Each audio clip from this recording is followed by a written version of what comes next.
Welcome back to my channel, Shion. Now, we will discuss the continuation of the fight between Nomi no Sukune and the gigantic Jack Hanma. Do you think Sukune has a plan to counter Jack's powerful bite? Let's find out. But first, please note that you can buy the new Grappler Baki volume collections, Baki the Grappler Season 1 and 2 DVDs, and Bandai's Grappler Baki figurine on the link in the description below. By buying, you can help the channel grow and release more Baki videos. Please do subscribe, and let's begin. The chapter starts inside the Korakuen Underground Arena. This is a battle between two colossal monsters, both unthinkably massive. Jack Hanma, 2 meters and 43 centimeters, 201 kilograms.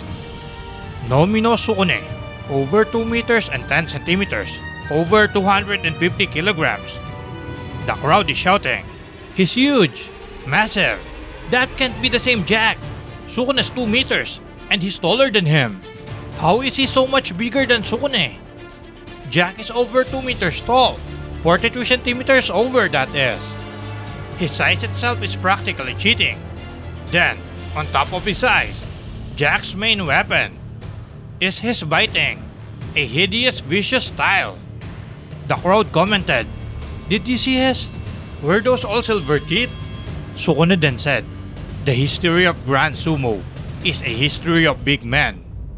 Yet, nowhere in that history is there any mention of a Rikishi as big as you. So, I have high expectations for you, Jack Hanma." Jack replied, "Nomi no Sukune II. They say we haven't seen a venom like you in 2,000 years. So, I have a feeling you'll make for a world-class texture in my mouth. Maybe, Mr. Jack, but I don't mean to let you find out. It's only biting, the last defense of women and children. But what a thing is made of it. For Jack Hanma, biting is a major technique, all its own. He's so skilled with it. He needed only a split second to rob me of my little finger. Behind the biting, there's a gigantic technical arsenal. You're strong, Jack Hanma. You're incredibly strong. And that simply thrills me." Hanma Baki is saying, "It has begun. Jack's a fierce and bending opponent. We'll get to see his ancient sumo. Yeah, but also, we'll get to see some of that Godo." Then the announcer shouted, "They're in close now. Are they in attack range? They're starting to." It was far too relaxed of a gesture to be called an attack. Even a threat seems inappropriate to describe the languid motion, and yet, instantaneously, the Rikishi reacted to it. So Jack Hanma took this chance, splattering Sukune's blood everywhere. The spectators commented, "What was that? Blood! He's bleeding! Did he bite him? Blood is gushing out of Sukune! What has Fighting's Holy Land just witnessed?" As soon as they collide, blood practically exploded out of Sukune.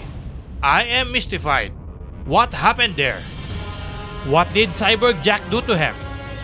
Is that Jack spat out something? Meat? That's a piece of meat. Oh, it's a chunk of flesh. In the instant when they met, Jack bit him. He carved off a piece of his opponent's body with his teeth. And we never even saw him open his mouth. Oh, he's taking a stance? Dropping his waist way down? He's so low. A wrestling stance? No, that's not right. It doesn't look like a fighter's stance. It's more like a wild beast, poised for battle. His slightly agape maw reads unashamed, unapologetic. Jack is raring to take another bite. But Sukune countered it with a kick. A big kick from Sukune. Indeed, ancient sumo has kicks. The old chronicles are unequivocal. The two men set foot upon one another. There is kicking in ancient sumo. Huh? What?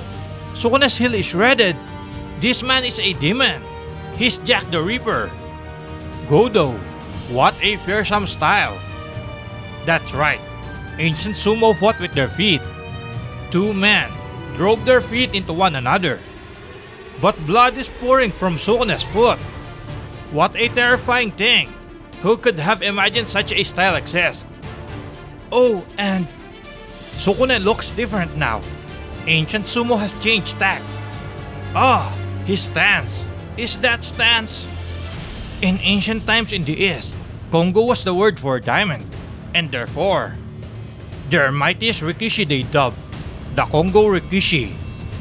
It's that stance from ancient Sumo, the stance of the Kongo Rikishi, the fighting form of unquestionably the strongest.